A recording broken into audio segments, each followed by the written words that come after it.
Bonsoir à tous. Paracha de cette semaine, c'est la paracha Vayera. Vous avez les feuilles. Paracha qui nous parle. Tu vas trouver un verre plus petit.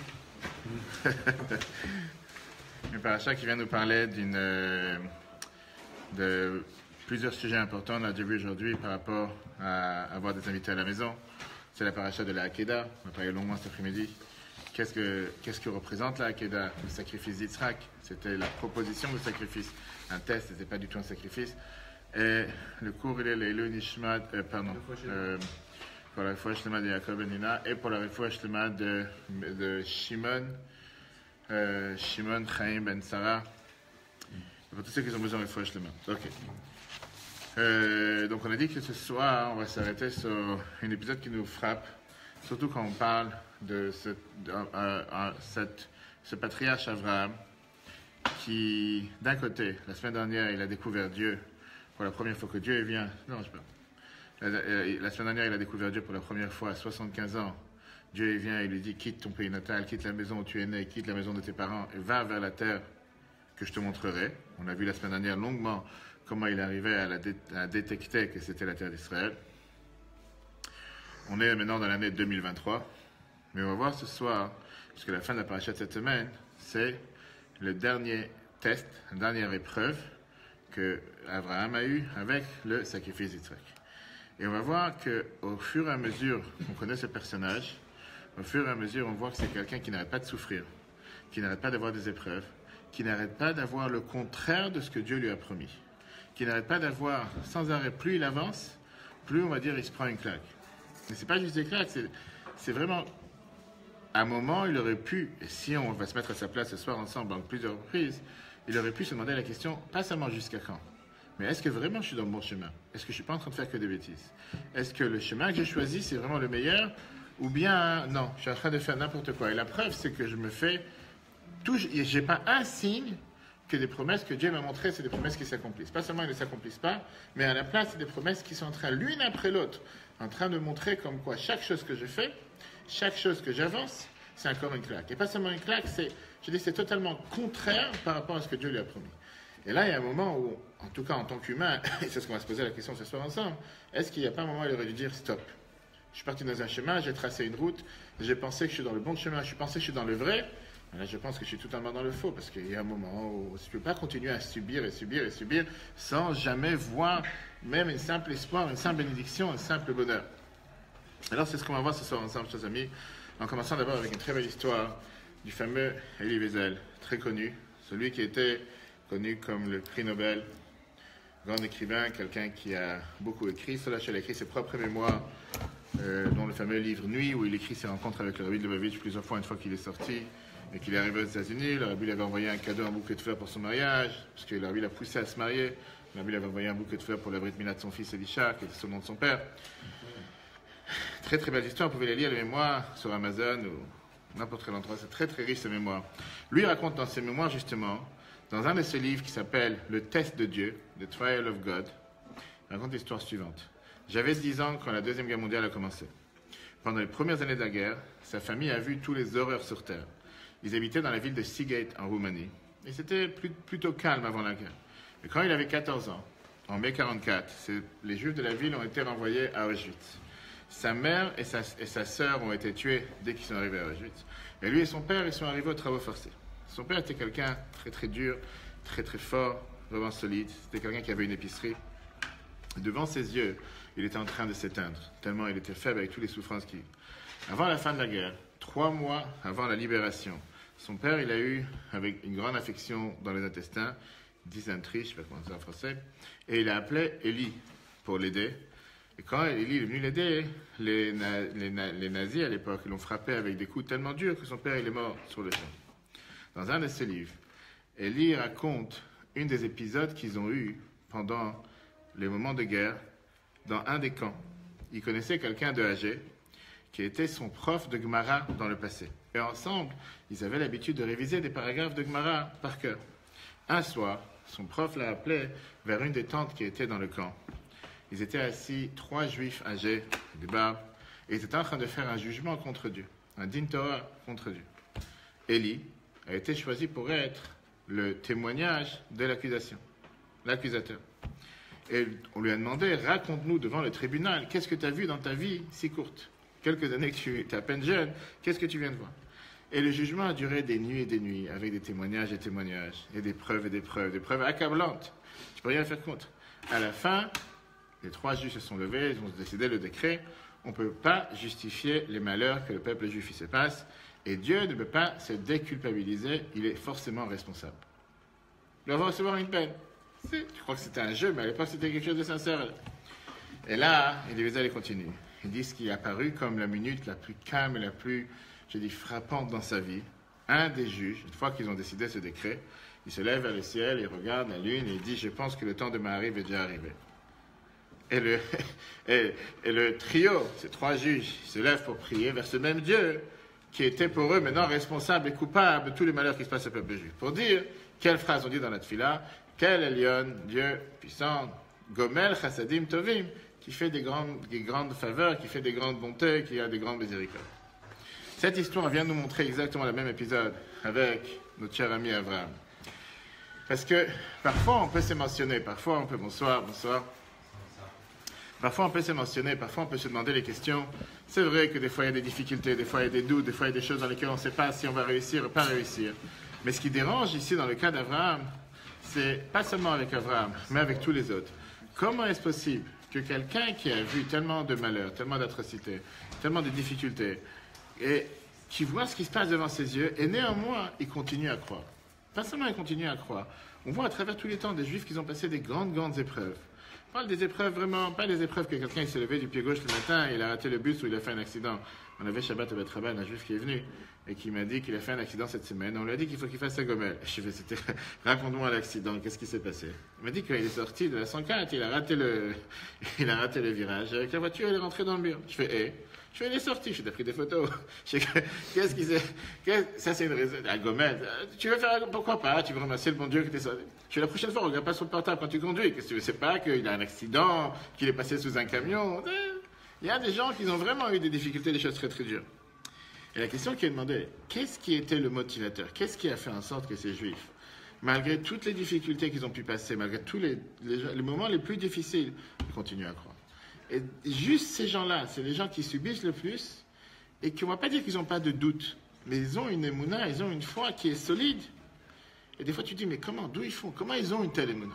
Et c'est ce qu'on va voir ce soir ensemble. Quelle est la base de la émouna? Qu'est-ce que ça veut dire la émouna? Qu'est-ce que ça veut dire croire? Qu'est-ce que ça veut dire tout court, quelqu'un qui a confiance? Est-ce que je dois avoir confiance qu'il fait nuit? Est-ce que je suis confiant que maintenant il y a la lumière dans la salle? Ou je vois? Est-ce que voir, c'est croire? Ou est-ce que croire, c'est voir? Et on va voir après, d'après Maïmonide, comme quoi parfois croire, c'est plus haut que voir. Et ça dépend quel type de croyance nous avons. D'ailleurs, on verra plus tard que ça n'existe pas aucune mitzvah dans la Torah de croire en Dieu. C'est pas? Montre-moi une mitzvah. Bien, on va rentrer après dans les détails. Mais te dire que tu as une mitzvah. Alors justement, pourquoi? Parce qu'on va voir que le fait que tu fais les mitzvot, le fait que tu fais ce que Dieu te demande, automatiquement, tu es censé, si tu fais ce qu'il te demande, c'est que tu crois en lui. Si tu ne crois pas, pourquoi tu fais ce qu'il te demande? Anima Amin, c'est pas dans la Torah? Non, c'est pas dans la Torah. C'est parmi les 13 attributs, les 13 bases de la croyance que le peuple juif a le devoir de donner, de faire, et c'est ce qu'on fait, c'est ce que beaucoup ont l'habitude de faire tous les jours. Satan, sa femme l'a renvoyé, c'est pour ça qu'il est venu. Au t-shirt. Ok. Et donc, c'est ce qu'on va voir ce soir ensemble.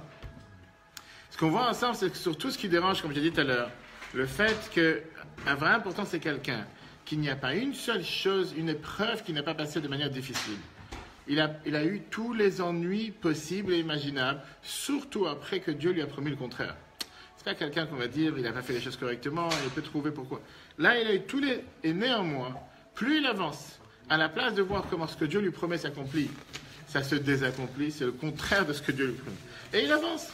Ou on va dire c'est quelqu'un qui est totalement space, il n'est pas sur cette planète, il y a quelque chose qui ne va pas avec lui.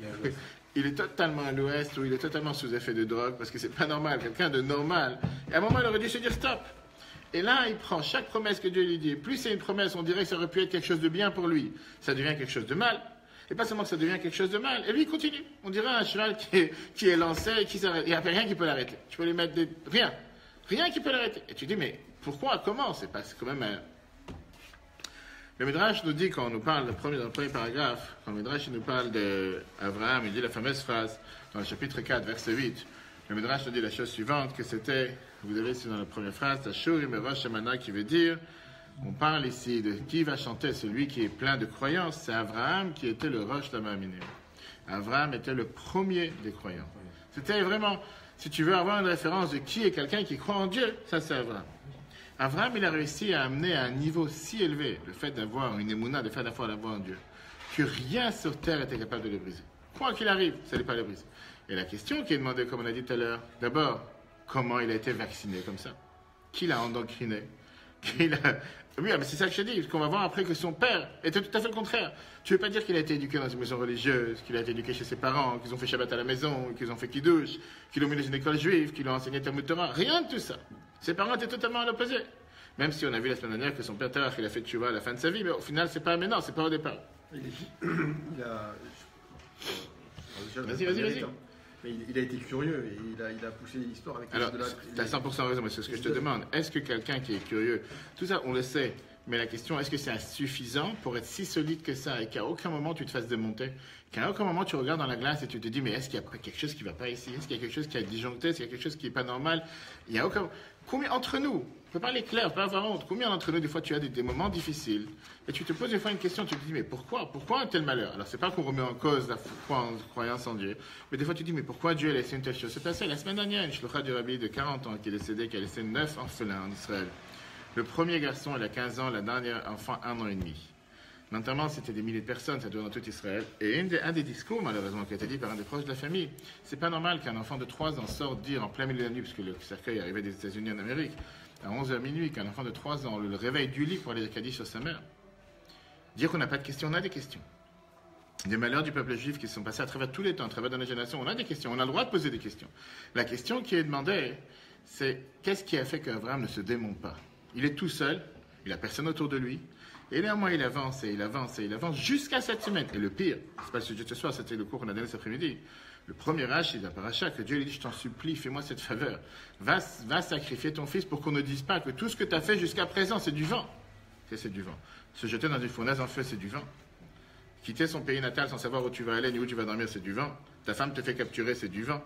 Tout ça, c'est du vent. Donc il y a énormément de questions qui sont posées. Ok. Et pas seulement qu'il le fait, mais la Torah nous dit qu'il avance. Dans la paracha de cette semaine, on apprend aussi la qualité des zrizou, de faire les mitzvot avec rapidité, parce qu'Abraham, il se lève tôt le matin, il n'attend pas la fin de la journée pour le faire. D'ailleurs, c'est une des raisons pourquoi on fait la Brit Mila le matin.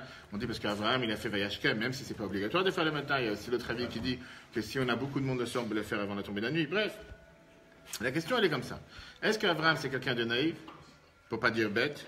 Est-ce que c'est quelqu'un qui pose pas de questions? Est-ce que c'est quelqu'un qui est totalement, on va dire, aveuglé par une certaine croyance ou une certaine Saint-Esprit qui fait qu'il a décidé qu'il doit foncer dans le mur quoi qu'il arrive? Ou bien qu'Abraham, il avait une certaine hygiène optimiste pour regarder les difficultés sur la vie et se dire que plus tu vas chercher à m'embêter, plus tu vas chercher à vouloir faire quelque chose contre moi, plus tu vas voir comment je vais aller doublement. Et si on va avancer pour la fin du cours, l'exemple parfait qu'on peut avoir d'Abraham, c'est quand tu vas dans une salle de sport. Quand quelqu'un s'inscrit dans une salle de sport pour aller lever des poids, si jamais tu ne vas pas mettre un poids plus lourd de qu'est-ce que tu es capable, à ce moment-là, tu ne fais rien dans la salle de sport. Le seul but pourquoi tu es parti, ce n'est pas pour lever des 5 kilos, de 3 kilos, de 2 kilos que tu lèves de toute façon, tu t'ennuies. C'est pour aller lever quelque chose que tu n'es pas capable de faire. Et c'est pour ça que tu t'es inscrit, pour avec le temps, éventuellement arriver à 20 kilos, 30 kilos, et après tu vas aller beaucoup plus loin, tu vas avancer, tu vas évoluer. Et la question qu'on demande à telle personne, qu'est-ce que tu cherches dans la vie? Tu cherches à te créer des ennuis. Qu'est-ce que tu cherches? Tu cherches à soupirer. Qu'est-ce que tu cherches à te faire? Tu es complètement fou, dis-moi. Tu rentres dans la salle de sport, tu es tout à fait normal. Tu sors, après une demi-heure, tu es en train de transpirer, tu es en train de trembler. Qu'est-ce que tu fais? Qu'est-ce que tu prends en tête? Et quand tu parles avec cette personne, il te dit, le fait que j'ai un poids qui me contre-attaque, le fait que j'ai quelque chose qui vient être contre ma personne, ça me pousse à sortir de mes gonds, à sortir de mes limites, à sortir de mes barrières et à aller plus haut de qu'est-ce que je pense que je pourrais y aller. Et ça, c'est en 2 mots, exactement ce qu'on verra à la fin. Qu'est-ce qu'il est en train de faire, ça va. Plus tu vas essayer, la fameuse phrase que le grand Ramallah, on verra après une très belle histoire qu'il a racontée plusieurs fois, qui disait que à Auschwitz, les gens ils disaient à Dieu, malgré tout ce que tu fais, on va faire la prière. Si tu penses un instant que tout ce qui est en train de se passer, ça va nous décourager, tu te trompes. Parce que quoi qu'il arrive, Nous, on restera tes enfants et tu resteras notre père. Et donc, ça ne vaut pas la peine de te prendre la tête. Il vaut mieux arrêter tout de suite. Rav, ça veut dire que plus quelqu'un elle a des épaules, plus il va lui arriver des galères. Alors, tu as deux avis. On va voir tout de suite. Tu as un avis qui te dit, plus quelqu'un il est solide, plus Dieu veut le rendre encore plus solide. Et au final, Dieu n'envoie pas une épreuve à quelqu'un s'il n'en a pas les forces pour la surmonter. Mais il y a le deuxième avis qu'on va voir comment le Rabbi l'explique. Que Dieu veut prendre des humains simples et les rendre forts. Et ça, c'est à travers les difficultés. Dieu, il veut que tu sois quelqu'un qui n'a jamais fait de musculation.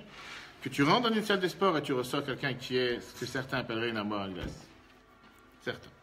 Ok. Vas-y. Il n'y a pas des sédoulottes, mais il y a des trucs pour pas avoir ci, pour pas avoir ça. Tous les matins, on demande à Dieu dans la prière, Al Tevien ou les Denisayon. Tous les matins, on demande à Dieu, on ne veut pas avoir d'épreuves. Et je ne te cache pas que la vie, tout court, elle est fait assez d'épreuves, pas besoin de chercher des épreuves en plus. La vie est faite.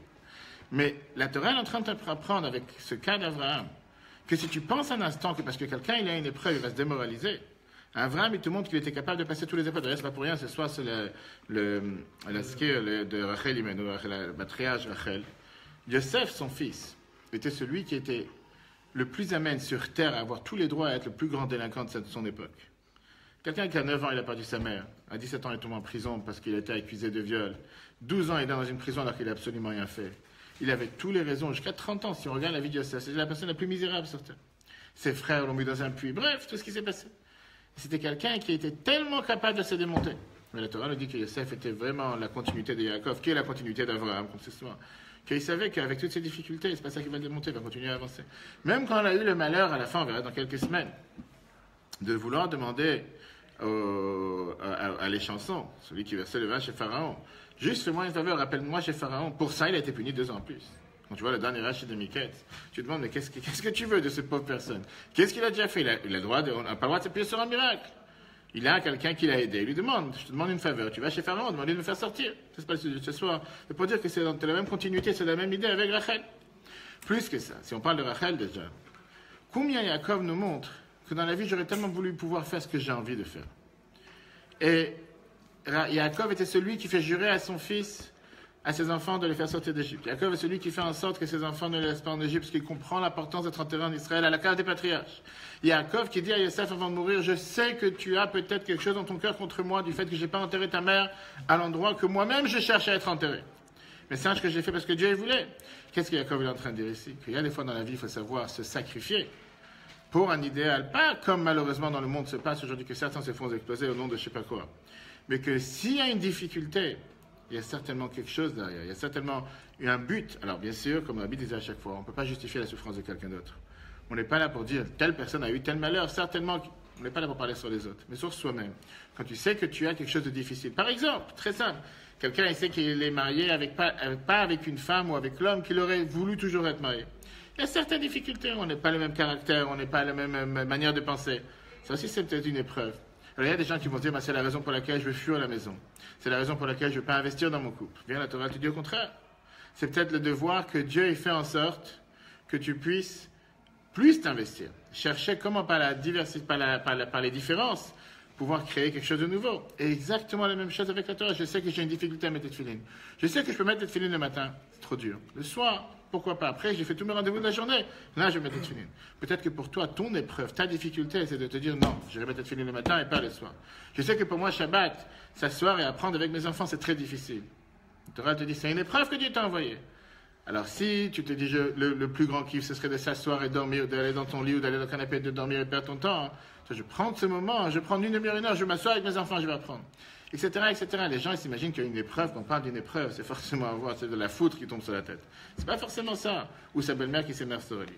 On parle pas de ça. On parle d'une épreuve dans la vie de tous les jours et que Dieu te donne les forces pour la surmonter. Ok, avançons parce qu'on est déjà très en retard.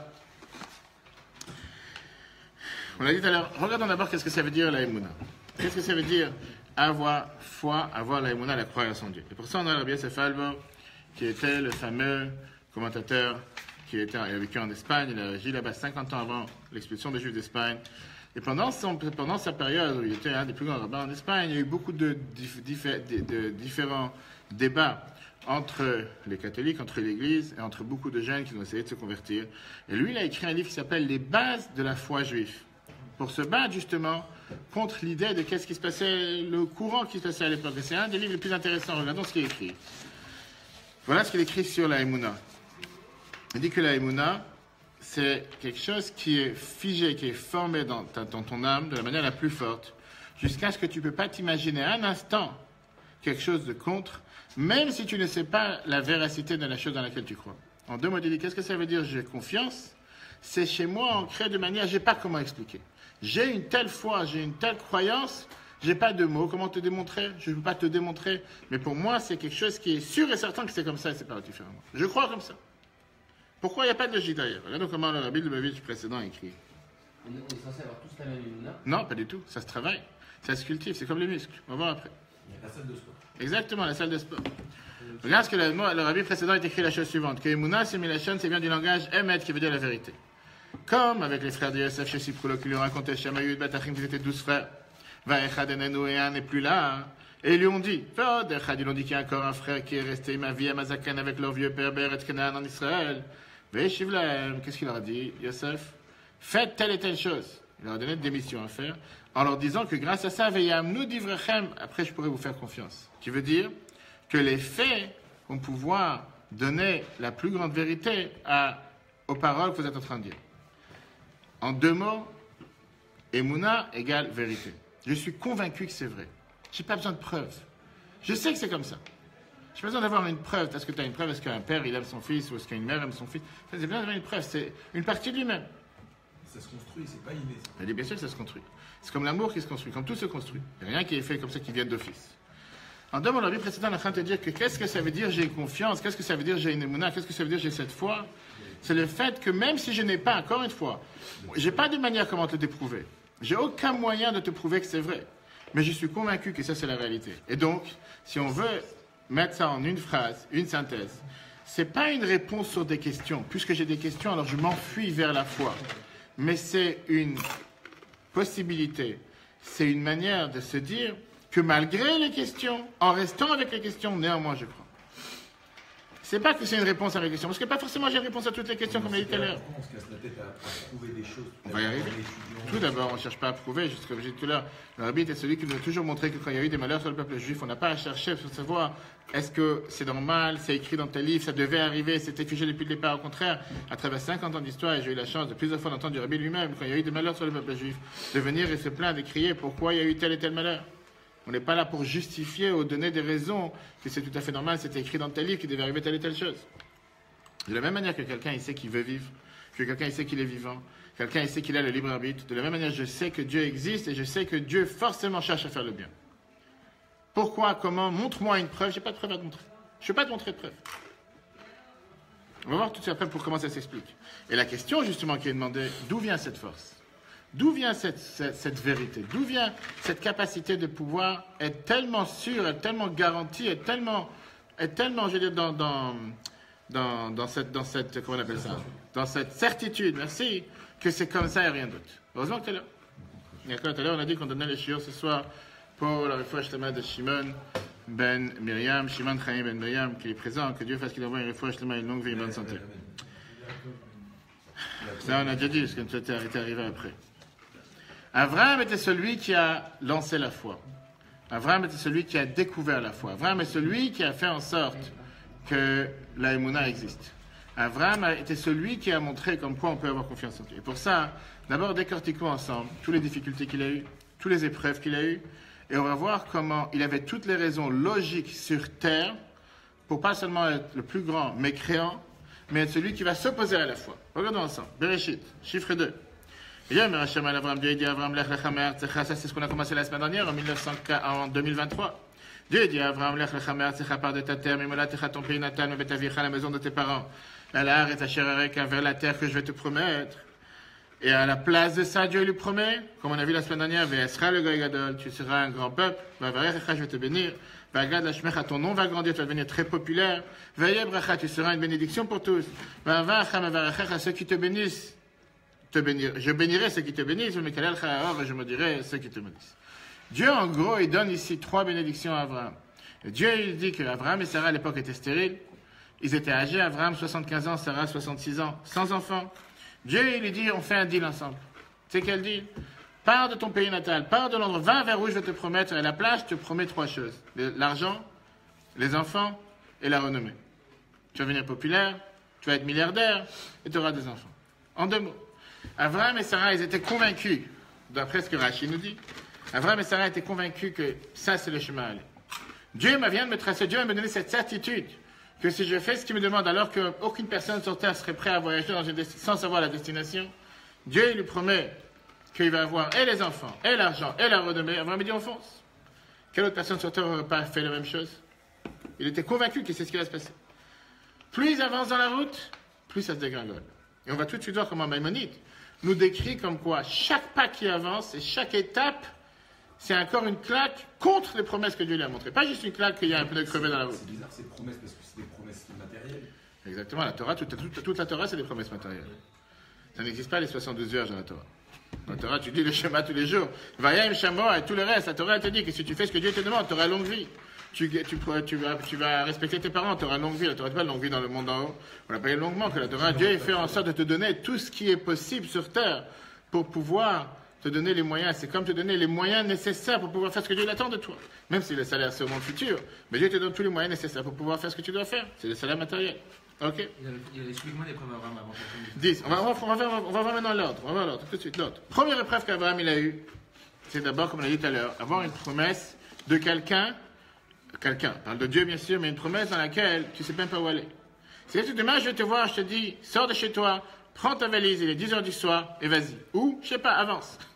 Qui va le faire, j'espère. Et ils l'ont fait. Et ils sont sortis vers Israël. Vient la deuxième épreuve, et ça c'était l'épreuve, la famine. Non, c'est pas la première, je parle dans l'autre, comme la Torah nous la raconte. Après il y a aucun mais c'est la famine. Une fois qu'il y a eu l'épreuve de la famine, qu'est-ce qui s'est passé? On n'aura pas la richesse. Troisième épreuve, on voit qu'il est obligé de cacher son identité et de mentir sur le lien qu'il a avec sa femme Sarah. Alors que devenir populaire, c'est être capable de dire voilà, je suis un couple marié, j'ai ma femme, etc. etc. Juste parce qu'il est parti en Égypte. Pourquoi il est parti en Égypte? C'est la chronologie. Parce qu'il n'a pas le choix, il ne va pas rester mourir, il n'a pas comment vivre. Il est obligé, il n'a pas le choix. Dieu, il lui dit va dans le pays que je vais te montrer, tu auras toutes les bénédictions. Une fois qu'il arrive là-bas, il n'a pas quoi manger, tu veux qu'il reste mourir? Il est obligé de partir en Égypte pour aller chercher à manger. Une fois qu'il arrive en Égypte, il perd la troisième bénédiction qui était de pouvoir avoir la renommée. Quelle renommée il a? On prend sa femme, on la capture, en captivité. Quatrième épreuve, il est obligé de mettre sa vie en danger, il va faire la guerre. Pourquoi il va faire la guerre? On a vu la semaine dernière. Pour aller sauver Lot, qui était son neveu. Et ça, c'est contre l'idée de ceux qui te maudissent, ils seront maudits. Là, il a ses membres de sa famille qui se font capturer, ou la bénédiction que tu seras protégé, etc. Pareil. Cinquième épreuve, il doit amener une femme étrangère à la maison. Alors que Dieu, il avait promis à lui et à Sarah, je te ferai en tant que grand peuple. Tout d'un coup, il doit amener une maîtresse. Comment est-ce possible? Où est la promesse que j'aurai un enfant? Sixième épreuve, il se met sa vie en danger en se circoncisant à 99 ans. Quelle personne sur terre, parce qu'il a un souffle divin qui est venu lui apparaître dans la nuit en lui disant va te circoncire à 99 ans, il va le faire. Septième épreuve, on prend encore une fois Sarah. Et encore une fois, il a caché son identité contre la promesse que Dieu lui a fait qu'il voulait donner une grande renommée. Et là, officiel, il doit dire à sa femme, surtout ne dis pas qu'on est mariés. Surtout ne dis pas qu'on est amis, qu'on est juste frères et sœurs. On a expliqué longuement la semaine dernière pourquoi sœurs, dans le cours de jeudi. Huitième épreuve, il doit renvoyer sa femme. Sa deuxième femme, il doit renvoyer sa femme qui lui a donné son premier fils. Quelqu'un normal aurait fait une chose pareille. Et les deux dernières épreuves, c'est qu'on voit comment il doit se séparer de ses deux enfants qui sont nés à un âge avancé. Et il renvoie Ishmaël. Et il doit sacrifier Yitzhak. Où est la promesse que Dieu lui a dit, je te ferai un grand peuple. Donc, regardons dans le texte. Ça, c'est ce que Rambam nous dit. Vous avez le prochain paragraphe. Du chiffre 2. Rambam, il nous dit, je vais passer rapidement sans expliquer, sans traduire, que les 10 épreuves qu'Abraham, il a eu comme test, ils ont tous écrit dans les versets. Et ces 10 épreuves sont contre... Je viens de dire, hein? J'ai pas entendu. De quoi? Ils sont tous écrits, quoi? Ils sont tous écrits dans les versets. La Torah te nomme ces 10 épreuves. Et c'est pas seulement 10 épreuves, c'est comme on dit tout à l'heure, plus il avance vers finalement se dire, ça y est, est-ce que si tu vas en vacances, tu as oublié un papier. Ok, c'est pas grave, je vais me débrouiller. Après, tu as un pneu qui est en train de s'esquinter. Après, tu as le moteur qui s'esquinte. Après, tu as le carburant que tu ne trouves pas. Après, tu as la nuit, il fait froid. Et chaque épreuve, tu te dis, mais c'est quoi, j'en fais demi-tour. À un certain temps, une personne a dit, il y a quelque chose qui ne va pas ici. Et si on réfléchit un instant après une épreuve qu'Abraham a passé la nuit, que ce soit chez lui à la maison, il est assis avec sa femme. Ils ont passé déjà 2 épreuves, 3 épreuves, 5 épreuves, 6 épreuves. À la fin, est-ce qu'il ne s'est pas arrivé un moment qui s'est dit, c'est quoi? Peut-être qu'on est complètement dans le faux. Peut-être le monde entier a raison et nous on est complètement tordu. On est les seuls à avoir tellement de difficultés. Est-ce que tu penses que les autres ont eu tellement de difficultés? Aucune de ces difficultés. Nous, on a eu les promesses de Dieu. Dieu est venu pour nous donner la promesse qui va nous protéger. Pas seulement qui va nous protéger, mais qui va nous sortir de tous les ennuis qu'on avait à tel point, qui va nous donner à manger. Pas seulement qu'il va nous donner à manger, il va nous donner une richesse.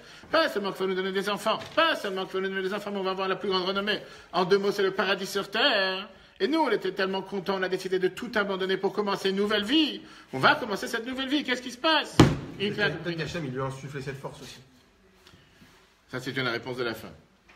Si tu veux, mais moi je te parle maintenant au moment précis où les choses se passent. Est-ce qu'il se dit pas, il y a un moment, tu sais quoi, stop, on n'y va pas. Il n'était pas parti par rapport à ce que les promettait. Il est oui parti par rapport, 100%, il est parti par rapport. On voit qu'on a vu ça dans Rachid la semaine dernière, même si on sait qu'il n'avait pas fait que pour ça et qu'il l'aurait fait de toute façon. Mais comme on a dit tout à l'heure, que Dieu vient lui dire cette semaine, fais-moi plaisir, fais quelque chose, va sacrifier ton fils pour qu'on ne te dise pas que les 9 premiers tests qu'on vient d'énumérer n'ont aucune valeur. Dans quel monde on vit? Que Jafin s'est fait capturer 2 fois, tout ce qu'on a dit, ça n'a aucune valeur? Depuis quand Kadosh Baruch Hu, il teste quelqu'un sur la vie de ses enfants? Très bonne question. C'est très bonne question. Et j'allais te dire que je ne sais pas si quelqu'un d'entre nous peut se poser la question, t'aurais entendu. Qu'est-ce que c'est que Dieu tape à la porte chez toi et te dit, prends tes bagages et sors? Ça dit, mes excuses, on se verra un autre jour. Tu as appelé le commissariat, tu as dit, c'est qui ce fou qui est venu me voir? Essayons d'analyser, c'était pas un extraterrestre, c'était un être humain sur Terre. Tout d'un coup, il a fait confiance, il est parti. Pas seulement qu'il n'a pas posé de questions, pas seulement qu'il ne s'est pas posé des doutes, pas seulement qu'il n'a pas arrêté. Il a continué comme si, c'est pas grave, il y a un pneu crevé, c'est pas grave, on va rouler sans pneu. Il n'y a pas d'essence, mais on va rouler sans essence. Quand tu réfléchis, tu dis, il y a quelque chose qui n'est pas logique. Il y a quelque chose qui est ou d'une autre planète, ou quelque chose qui est totalement, je veux dire, bizarre, ou c'est parce que c'est Abraham. Et la Torah nous le raconte, que forcément la Torah veut nous dire qu'il y a ici un enseignement pour nous montrer comment nous, on doit agir. Ok. Comme je l'ai dit, il y a beaucoup d'histoires. Une histoire très intéressante qui racontait sur un des shluchim du Rabbi qui était en Angleterre, qui est décédé il y a quelques années. Ils ont fait à l'époque un gala pour les 50 ans de Chabad en Angleterre. Et à l'époque, il y avait une centaine de familles de shluchim qui sont arrivées de tout le pays. Et à la fin, il y a un des jeunes émissaires du Rabbi dans le pays qui est venu le voir, cette personne âgée. Et il dit, je voudrais savoir comment tu as survécu. Comment tu es arrivé jusqu'ici, 50 ans d'histoire. Et il lui dit que quand tu es arrivé ici après la guerre, dans les années 50, personne ne voulait de toi ici en Angleterre. Personne ne voulait de toi, personne ne voulait de ton centre. Personne n'aurait rêvé que tu allais construire un tellement grand centre, des écoles, etc. Qu'est-ce qui t'a fait tenir toutes ces années? Il raconte l'histoire suivante. Il fait, j'ai passé un traumatisme grave quand j'étais jeune. Et ce traumatisme que j'ai passé quand j'étais enfant, c'est ça qui m'a fait arriver jusqu'à ce que je suis arrivé aujourd'hui. Ma famille habitait dans une ville qui s'appelait Samarkand, à Ouzbékistan. Et d'après la loi communiste à l'époque, tout le monde avait le devoir d'aller apprendre à l'école publique. Ça n'existait pas des écoles privées. Néanmoins, ses parents, quand beaucoup de juifs voulaient que les enfants ils apprennent la Torah, ils apprennent la Gemara, ils apprennent le Chumash, ils apprennent le Shulchan Aruch, le code de loi juif. Donc il y avait ce qu'on appelle les écoles souterraines, dans les tunnels cachés. Et comment on avait l'habitude d'aller apprendre? On partait le matin quand il faisait nuit. On revenait le soir quand il faisait nuit. Comme ça, on ne se faisait pas attraper par la GPO, par la Gestapo, ou on ne se faisait pas attraper par le KGB. Et on était tranquille de survivre.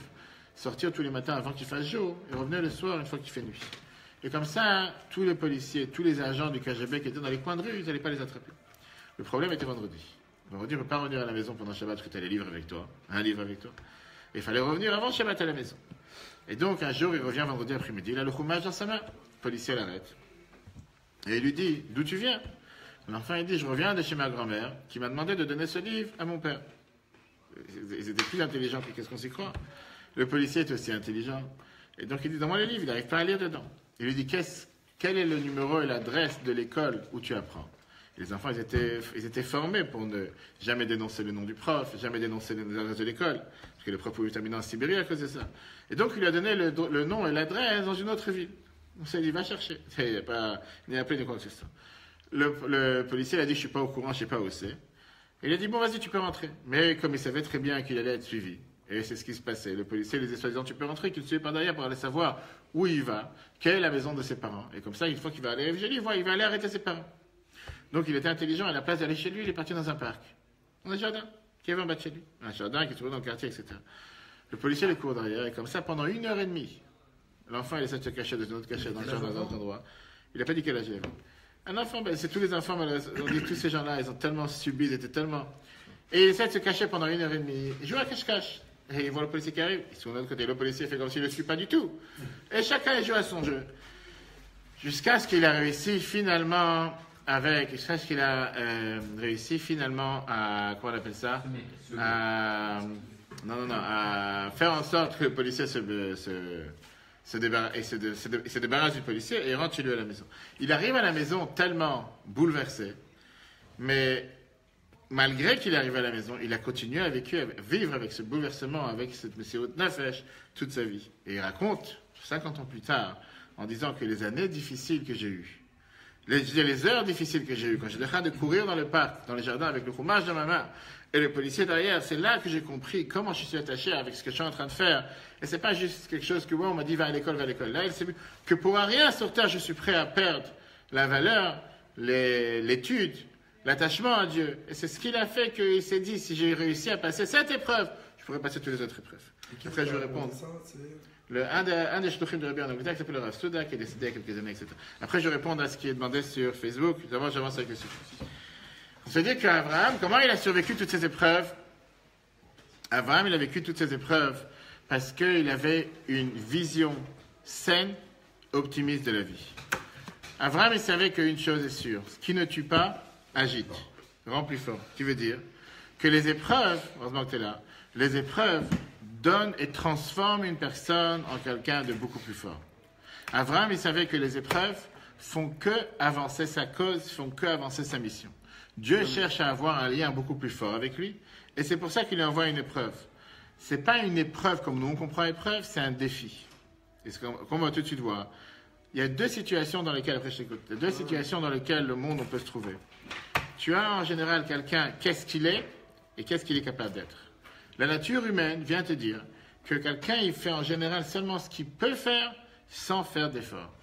Dieu, il veut nous amener à faire des efforts. Et c'est pour ça qu'il te donne des efforts en contrebalance, que grâce à ça que tu as un poids qui est plus fort que toi-même, tu vas mettre tous tes efforts pour lever ce poids. Et ça, c'est l'exemple que j'ai dit tout à l'heure avec comment on appelle ça, avec le salon de sport. Qu'est-ce que tu voulais dire?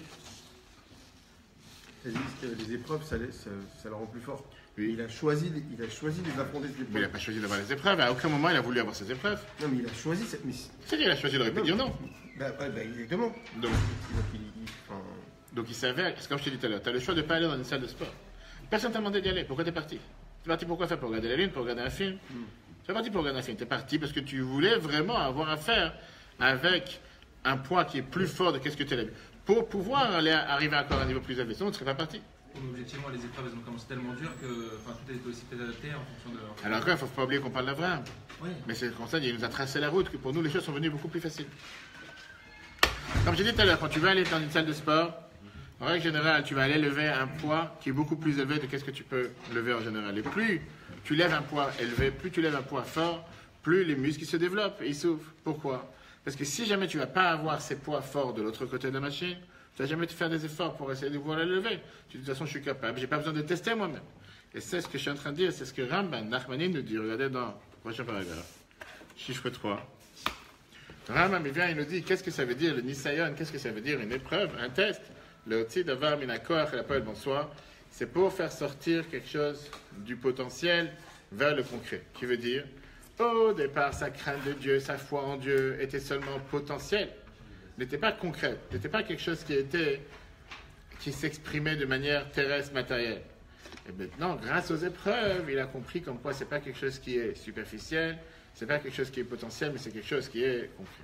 Regardons comment Rabbi écrit ça en 1985. Que chez Echan, quand une femme rencontre une certaine difficulté pour remplir ses devoirs envers Dieu, on a une explication de la manière la plus claire. Rabbi écrit comme ça, ou qu'elle exagère par rapport à la difficulté, on a vu ça déjà il y a quelques semaines, ou bien si c'est une difficulté qui est vraiment une grande difficulté, ça donne la preuve que Dieu lui a donné des forces surnaturelles pour pouvoir faire dévoiler les forces qu'il a à l'intérieur de lui, que sans cette épreuve, il aurait pu les dévoiler. Et donc, il est obligé de passer par cette difficulté. Comme je l'ai dit tout à l'heure, tout le temps que tu ne vas pas aller à la salle de sport et tu ne vas pas aller lever 80 kilos, tu ne sais pas que tu es capable de lever 80 kilos. Et tu n'as pas commencé par 80 kilos tout de suite. Tu as commencé par 10, par 20, par 30, par 40. Et après, tu vois comment tu es arrivé à lever. Tu te dis, mais comment tu as commencé au départ? Si depuis le départ, tu serais dit que je ne suis pas capable, je ne peux pas le faire, ça jamais parti de le faire. Ou bien si tu serais dit, qu'est-ce que j'ai besoin de mettre des forces pour pouvoir le faire? De toute façon, je ne vais pas réussir. Ça va partir t'asseoir dans la salle de sport. Le fait que tu es parti dans cette salle, c'est parce que tu savais que depuis le départ, que tu vas te mettre à l'épreuve, et en te mettant à l'épreuve, tu vas réussir. On a Question. un intérêt quand on va à la salle de sport. Le même intérêt qu'Abraham il avait de faire découvrir qu'il y a un Dieu sur terre. Lui, oui, et nous. Pourquoi tu vas à la salle de sport? Ah, pour, C'est exactement la même chose. Pourquoi je ne sais pas tracer? Encore une fois, c'est ce que Rabban nous a dit. Ça veut dire que, comme l'a dit tout à l'heure, le résumé, c'est quoi? C'est que le monde pense que Dieu va envoyer une épreuve spécialement aux gens qui sont de haut niveau, comme les gens importants, comme si tu peux avoir Abraham, lui, il est capable de recevoir une épreuve ou quoi que ce soit. Mais la réalité, elle est que Dieu, il prend des gens simples et il veut les rendre des gens forts. Il veut nous donner les mêmes capacités, les mêmes efforts, comme les gens. En deux mots, ce n'est pas une épreuve comme nous, on comprend c'est quoi une épreuve. C'est un défi que Dieu nous met en nous disant, tu es capable de faire beaucoup plus. Tu es capable d'aller beaucoup plus loin. Tu es capable de faire beaucoup mieux de qu'est-ce que tu t'imagines. Et si jamais tu n'aurais pas eu ce défi, tu ne serais jamais parti plus loin. Le fait que tu as ce défi, le fait que tu as cette épreuve, c'est la raison pour laquelle tu es prêt à aller plus loin. pourquoi ça passe par des épreuves? Alors je te dis encore une fois, Ils laissent des carcasses pour je te demande une question. des amis à l'heure. Quel est le moyen concret sur Terre pour pouvoir aller lever 40 kilos? Le travail, Vas-y. de commencer par 10, après 20. Pourquoi? Fais-le sans travail. Fais-le sans défi.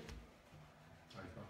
Fais-le. Essaye un jour. C'est les épreuves qui font avancer. C'est pas, encore une fois, que dans notre esprit, dans notre notion, quand nous on appelle l'épreuve, on appelle ça, tu vas tous en le même Nisayon, mais la Torah t'appelle ça, c'est un Edgar, c'est un défi. C'est un défi que Dieu il te met en te disant, tu peux faire plus. Et pour pouvoir faire plus, tu as une certaine difficulté. À un niveau, tu dois monter plus haut. D'abord, tu fais un 50 mètres, après tu fais un 100 mètres, après tu fais un 200 mètres. Exactement la même chose spirituelle.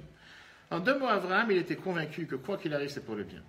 Quoi qu'il se passe, c'est forcément pour le bien. C'est sûr que ça va faire en sorte de propager sur terre que pas seulement c'est son chemin qui a raison, pas seulement le monothéisme a raison, pas seulement qu'il faut que tout le monde arrive à cette croyance qu'il y a un Dieu sur terre. Et la preuve est que tous les autres croyances ont disparu de son époque.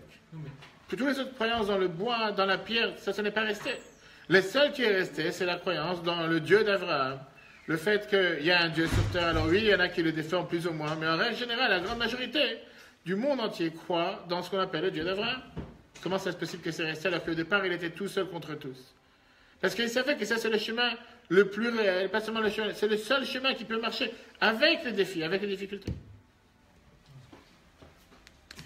Maintenant, ça, c'est encore une fois, c'est le premier niveau, on n'a pas encore terminé. Ça, c'est le premier niveau. Maintenant, on va aller beaucoup plus loin. Parce que tout ce qu'on vient de dire, qu'Abraham, il était optimiste, qu'il avait cette foi optimiste, et qu'il était garanti que c'était dans le bon chemin, tout ça va bien. Mais là arrive le dernier test qui s'est passé cette semaine, avec devoir le sacrifier son fils. Et là, ça peut remettre en question tout ce qu'on vient de dire. Parce que comment Abraham peut aller sacrifier son fils en sachant qu'à cause de ça, tout le futur est remis en question?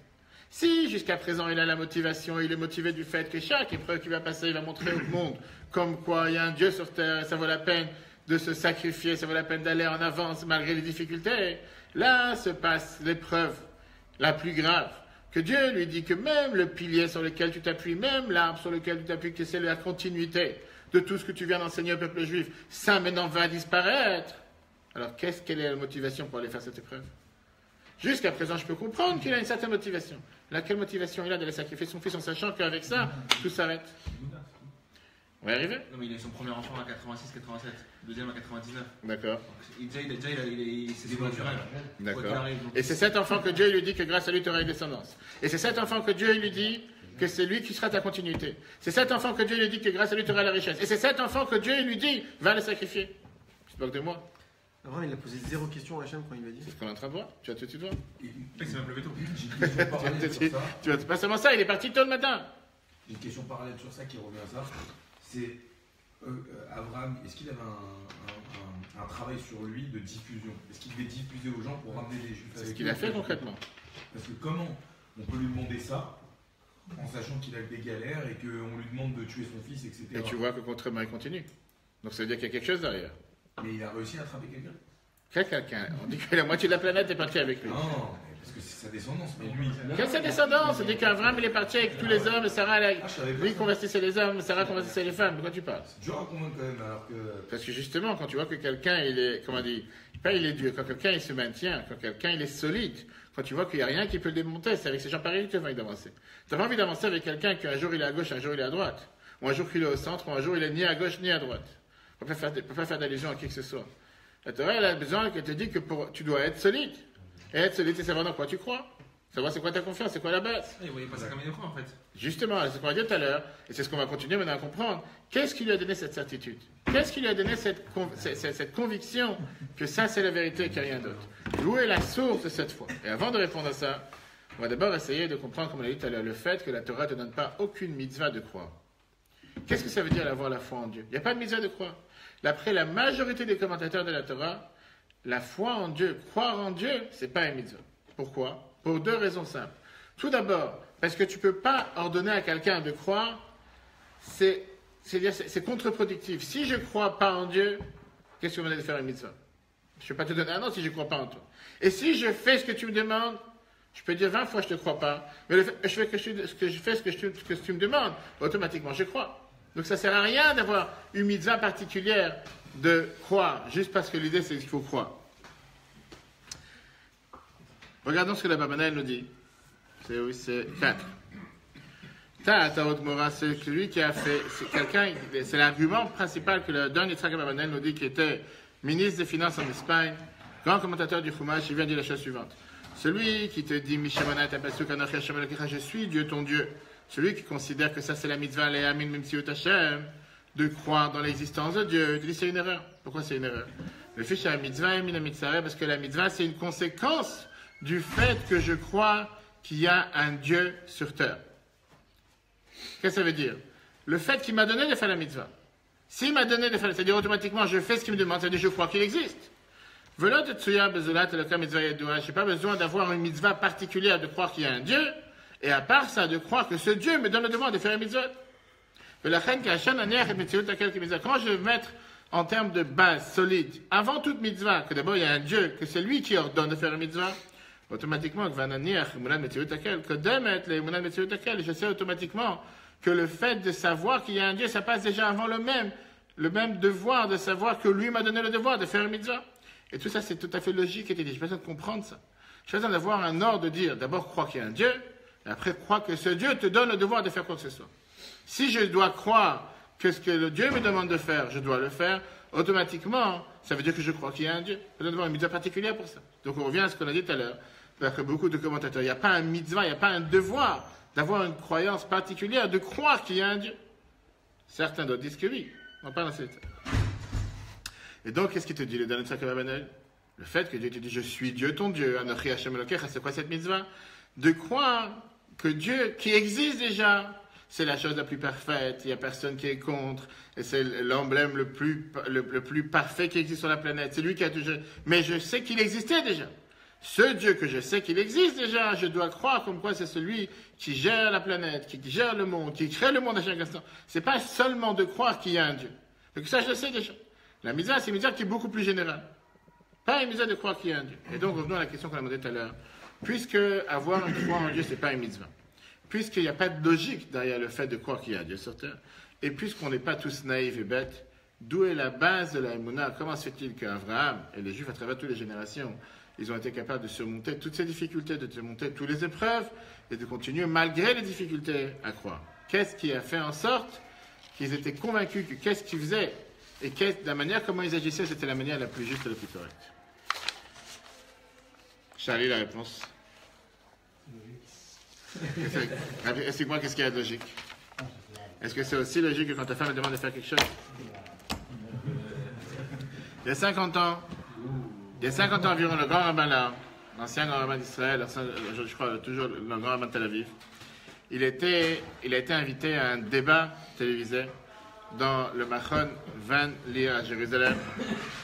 Sur le thème du débat, c'était la jeunesse et la tradition juive. Qui était en face de lui? Un juif qui s'appelait Morle Bar-On, qui était un des plus grands capitaines de Tzahal, qui était quelqu'un de très laïque. Il était à l'époque très religieux, il est devenu laïque. Le grand Ramallah, il y a 50 ans, il était très jeune, il avait 30 ans, il a fait ses 80 ans il n'y a pas longtemps. Et quand le commandant de Tzahal commence à discuter, commence à parler, ça l'a laissé totalement bouche bée, il n'avait pas quoi répondre, il n'était pas capable de dire un mot. Voilà ce que ce commandant commence son discours dans le débat. Il dit que quand moi j'étais un commandant, j'ai reçu une fois une invitation de rencontrer le ministre de l'Éducation à l'époque, qui s'appelait Zalman Aven. Je suis parti vers son bureau, c'était quelqu'un qui était très connu, c'était un ministre de l'Éducation pendant 11 ans, et c'était une des personnes qui a forgé l'idée de comment éduquer tous les enfants d'Israël. Et il a commencé à me parler sur l'importance, puisque moi j'étais un des commandants de Tzahal, l'importance de faire entrer cette connaissance, cette foi juive dans Tzahal, et le fait de faire entrer des bases toraniques, des bases fondamentales qui vont faire passer à nos soldats tout ce qui est la tradition juive. Alors, le grand rabbin là dit, moi j'étais en train de me frotter les yeux, j'arrive pas à croire que cet homme laïque qui est en face de moi me dit que lui il a été invité parce qu'on lui a demandé d'inculquer dans ça des bases de Torah, des bases de tradition. Lui, cet homme-là, ce RN, c'était quelqu'un qui est né comme un élève à la yeshiva. Mais à un certain moment dans sa vie, il a tout laissé tomber. Et c'était lui qui était appelé à parler comment éduquer les gens pour la tradition juive. Et quand le grand rabbin là, il regarde en train de frotter les yeux en disant, mais c'est vraiment la bonne personne qu'ils ont choisie, ils n'ont pas pu trouver quelqu'un d'autre. Il dit, non, je ne suis pas devenu religieux, mais j'ai voulu le faire parce que je voulais que la jeunesse et les jeunes parlent de ça. Qu'ils soient au courant dans quel pays on vit, qu'est-ce qu'on fait, pourquoi on est là, pourquoi on est dans cette terre, pourquoi on est dans l'armée, etc. Et pour pouvoir me montrer dans le débat comment il était tellement loin de la Torah et des mitzvot, il me raconte la chose suivante. Il fait la Première Guerre mondiale en 1917, moi j'étais un soldat dans l'armée rouge qui se battait contre les Allemands. On se battait dans un champ qui était totalement ouvert, sans aucun moyen de se couvrir, de se cacher de quoi que ce soit. Tout d'un coup arrivent des avions allemands qui commencent à bombarder tout ce qui se passe dans le champ. Tous mes amis tombent comme des oiseaux, l'un après l'autre. Et moi, je sens comme un jet de sang qui passe de mon genou gauche. Je vois noir dans les yeux. Et je suis en train de réfléchir et je me dis que certainement ce sont mes dernières minutes. Tout d'un coup, il y a quelqu'un, une voix à l'intérieur de moi qui me dit, il s'appelait Zalman, il dit, Zalman, dis quelque chose, prie, parle au bon Dieu. Et à l'intérieur de moi, j'ai une autre voix qui me dit, sois pas un hypocrite. À 17 ans, tu l'as tourné la tête, tu as jeté ton talit, tu as jeté tes tefilines dans la mer. À qui tu vas prier maintenant? Et j'ai pas prié. J'ai pas prié, j'ai survécu cette plaie, peut-être c'est des miracles. Mais dis alors pourquoi j'ai envie que nos jeunes soient au courant de la tradition? Parce que j'ai envie que les jeunes ils sachent c'est quoi les talit, c'est quoi les tefilines, qu'ils savent quels sont leurs parents, qu'ils ont donné leur vie, qu'ils ont fait ce qu'on appelle Messirut Nefesh pour pouvoir être présents ce soir aujourd'hui. Ok. Alors quand je l'ai entendu, il a continué ses paroles en racontant tout son débat, tout son discours, toutes ses paroles. Moi, je lui ai dit, tu sais quoi? Ton histoire est magnifique. Moi, je te racontais une autre histoire. Lui aussi, il a vécu. Grand malheur, c'est aussi quelqu'un qui a passé beaucoup de choses. Il dit, regarde, il y a certainement quelque chose dans le ciel qui fait tourner cette planète d'une manière que tôt ou tard, on comprend les certains épisodes qu'on n'a pas compris il y a 10 ans, 20 ans, 30 ans, 40 ans qu'on comprend aujourd'hui. Il dit, on est le 29 octobre 1956. Je suis moi aussi dans l'opération Kadesh, dans l'armée. Et moi aussi, je suis d'une manière que je suis avec les différents commandants, mon commandant est en train d'avancer devant moi. Et il est en train de faire passer les temps qui suivent l'un après l'autre. Tout d'un coup, on reçoit comme un missile ou comme on reçoit une bombe sur le tank. Et moi, j'ai été éjecté à 10 mètres. Je me suis trouvé par terre, plein certainement de débris qui sont rentrés dans ma main, dans ma figure. Tout d'un coup, j'ai une voix à l'intérieur qui dit, tu n'as pas le choix. Tu dois prier parce que personne ici va être capable de te sauver. Personne ne va être capable de t'aider. Et la vérité, c'est que je voulais tellement la vie, je voulais tellement dire quelque chose, mais je ne savais pas ni quoi dire, ni comment faire. On m'a appris aucune prière. Et ça, c'est la différence entre ma génération et ta génération. Toi, tu savais prier et tu n'as pas voulu prier. Et moi, je voulais prier, mais je ne savais pas comment prier. Et ça, c'est ce qui termine ces Allemands en disant, c'est la raison pour laquelle je me suis dit que je veux absolument qu'on enseigne cette tradition, qu'on enseigne ces valeurs à nos jeunes, etc. D'où vient alors cette émouna? Pour répondre à la question qu'on a dit tout à l'heure, d'où vient cette foi? D'où vient cette foi? D'où vient cette certitude qu'il y a un Dieu sur terre et qu'on lui fait confiance quoi qu'il arrive? Le chiffre 5, la Torah nous dit, Dieu il a dit, que la terre fasse sortir une âme de vie, des animaux, des reptiles et tous les autres animaux de la terre. Et la Torah continue que Dieu il a créé l'homme de la terre, poussière de la terre. Il a insufflé à l'intérieur de lui Nishmat Chaim, une âme vivante. Quelle différence il y a ici entre comment Dieu il a créé les animaux et tous les êtres et entre comment Dieu il a créé l'humain? Il y a une seule différence entre les deux versets qu'on vient de lire. Quand on nous parle de créer les animaux, on dit que Dieu il a dit que sorte de la terre une âme vivante, et c'est ce qui s'est passé. Quand Dieu il a créé l'homme, la Torah nous dit qu'il a fait deux choses. Il a pris un tas de terre pour créer comme une poupée, et après ça, il a insufflé à l'intérieur de cet être une âme de vie. Pourquoi il n'a pas pu faire la même chose qu'il a fait avec les animaux? Pour les animaux, on dit qu'il a dit qu'une âme vivante sort de la terre, et c'est ce qui s'est passé. Il n'avait pas besoin d'insuffler une âme vivante à l'intérieur. Pourquoi pour les animaux, ça s'est passé juste en les faisant sortir? Et pourquoi quand juste en faisant sortir un tas de la terre, une âme vivante de la terre. Et pourquoi, quand il a créé l'humain, il devait sortir ce tas de la terre et insouffler à l'intérieur une âme de vie? La réponse, regarde ce que Rashi nous dit. Paragraphe juste après. Asao minatartonim minalenim, Dieu, il a voulu le créer du monde d'en bas et du monde d'en haut. Gouf minatartonim neshama minalenim. Il a voulu qu'il y ait un corps du monde d'en bas et une neshama du monde d'en haut. Quel rapport? Viens, le Sefer Atanya nous dit, chapitre 2. La deuxième âme, la neshama qui est dans chacun d'entre nous, c'est une partie, une parcelle divine. Comme c'est écrit dans la Torah, que Dieu il a insoufflé à l'intérieur de la personne une âme vivante. Et comme c'est écrit dans le Zohar, que Dieu il a voulu insouffler du plus profond. Quand quelqu'un il souffle du plus profond de soi-même. Que c'est cette vitalité, que c'est ce qu'il a soufflé de l'intérieur de la personne. C'est ça la neshama qu'il a mis à l'intérieur de la personne. Quand quelqu'un il souffle, il expire du plus profond de lui-même. Exactement la même chose avec Dieu qu'il a voulu mettre à l'intérieur de la personne, cette neshama. Pourquoi pour l'homme on avait besoin d'avoir deux actions, et le monde en haut et le monde en bas, et la neshama et le corps, alors que pour les autres animaux et les autres créations sur terre, c'était seulement d'en bas. Dieu il a voulu que l'humain soit à minima un petit Dieu. Ça ne veut pas dire qu'on est Dieu. Mais Dieu nous a donné la force de pouvoir vivre avec ce Dieu qui est à l'intérieur de nous-mêmes. Et ça revient à ce qu'on a dit tout à l'heure. Je n'ai pas besoin de croire qu'il y a un Dieu parce que je suis moi-même une parcelle divine. Je n'ai pas besoin de croire qu'il fait jour parce que je vois qu'il fait jour. Je n'ai pas besoin de croire qu'il fait nuit parce que je vois qu'il fait nuit. Je crois en Dieu comme je crois en moi-même. La émouna qui est à l'intérieur d'un juif, ce n'est pas quelque chose d'extérieur. La neshama qui est à l'intérieur d'un juif, elle ressent elle-même cette parcelle divine, automatiquement elle croit, c'est elle-même. Pas besoin de croire en quelque chose qui est hors de la personne. La neshama, c'est une parcelle divine qui est à l'intérieur de chacun d'entre nous. Je n'ai pas besoin d'aller croire dans quelque chose qui est différent, quelque chose qui est extérieur. Ce Dieu dans lequel on a tous une foi, on a tous cette émouna, c'est à l'intérieur de chacun d'entre nous. Automatiquement, je n'ai pas besoin de me forcer à avoir cette croyance. C'est quelque chose qui est déjà garanti, qui est déjà sûr, sans difficulté quelconque. J'ai cette émouna. Le problème, c'est quand cette émouna elle est mise à l'épreuve. C'est ce qu'on va tout de suite voir. Quand cette émouna elle est mise à l'épreuve, on se base en apprenant qu'est-ce qu'il a fait Abraham. Abraham nous a montré que si elle est mise à l'épreuve, c'est pas pour autant qu'il y a quelque chose contre cette. C'est une partie de moi-même. C'est pas que je remets en question est-ce que je suis vivant ou pas. Je sais que je suis vivant. Et grâce à ça, je peux continuer à aller en avant. Avec cette épreuve, même s'il y a cette épreuve, je suis convaincu que c'est tellement vrai que l'épreuve ne pourra pas me démonter. C'est pas parce que quelqu'un, une fois, il a mal à la tête ou il a mal aux pieds ou il s'endort. Pour ça, il n'est pas sûr s'il est vivant ou pas. Il sait qu'il est vivant. Ah, il a cette fatigue, il a cette faiblesse. Ça ne le remet pas en question pour savoir s'il est vivant. Puisque Dieu, il a donné la neshama à l'intérieur de la personne, et c'est une partie de moi-même, automatiquement, même s'il y a des difficultés, même s'il y a des épreuves, cette neshama, elle est toujours là. Elle est toujours présente, elle n'a pas disparu. Regardons dans le Hacharim. La Mosaka, elle te dit, Maï Neshama, c'est quoi une Neshama? La Charit Chouva de Rabbeinu, elle te dit, Yedat et Dribona. La Neshama, elle connaît son créateur. Qu'est-ce que ça veut dire, elle connaît son créateur? Après, il te dit, Machart et Dribona. C'est comme si qu'elle reconnaît, comme si c'est quelque chose qui est en dehors de lui-même qui l'a fait vivre. Et moi, la Mosaka, elle te dit, moi j'ai rajouté, c'est Chelek et le Kamima, la Neshama, c'est une parcelle divine. Qu'est-ce que ça veut dire, une parcelle divine? Ça veut dire que c'est un morceau de Dieu qui est à l'intérieur de chacun d'entre nous. Racontons une histoire très intéressante avec un des disciples de Tzemach Tzedek qui s'est venu le voir une fois en lui disant qu'il se plaint qu'il a des doutes dans la foi en Dieu. Il a des doutes dans la émouna. Il se demande la question, est-ce que vraiment Dieu est sur terre?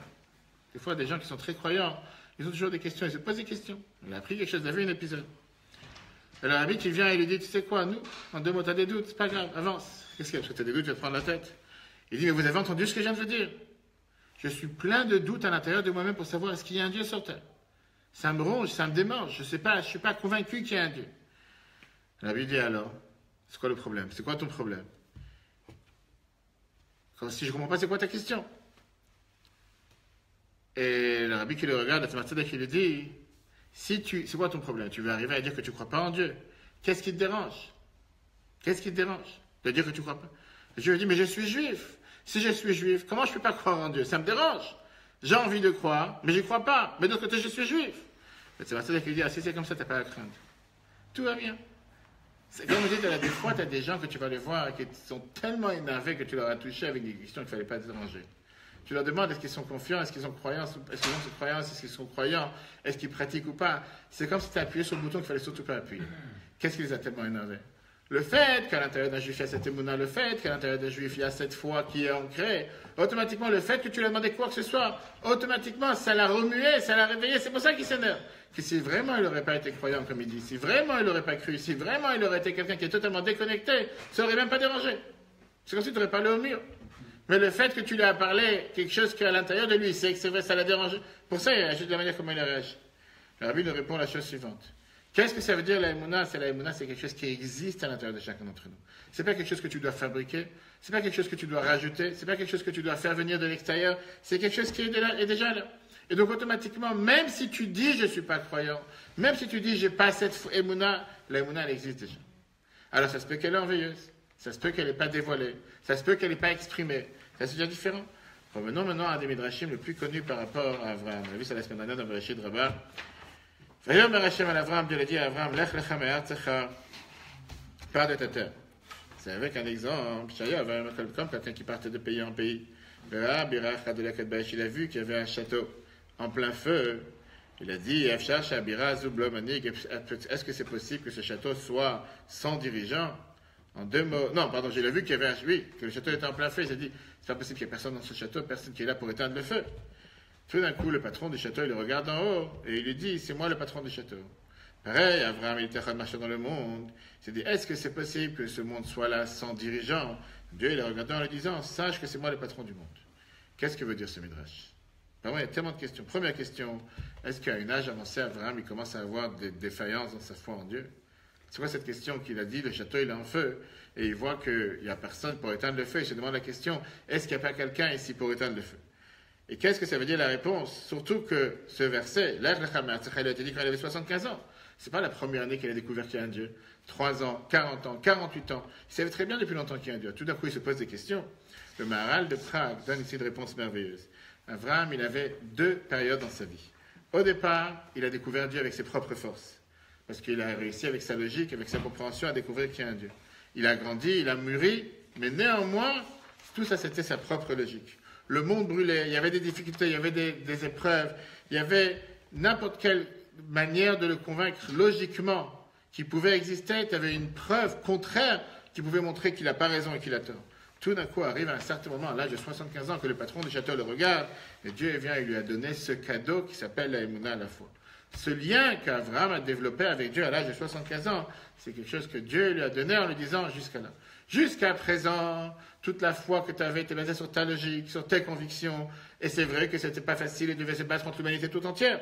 Dieu vient et lui dit, mais non, tu vas recevoir ce cadeau. C'est quoi ce cadeau? Ce cadeau que quoi qu'il arrive sur terre, cette émouna, elle sera ancrée à l'intérieur de toi, tu ne pourras jamais démonter. Si on dit ça en une seule phrase, il y a savoir qu'il y a un Dieu, croire qu'il y a un Dieu, c'est un cadeau que Dieu nous a donné.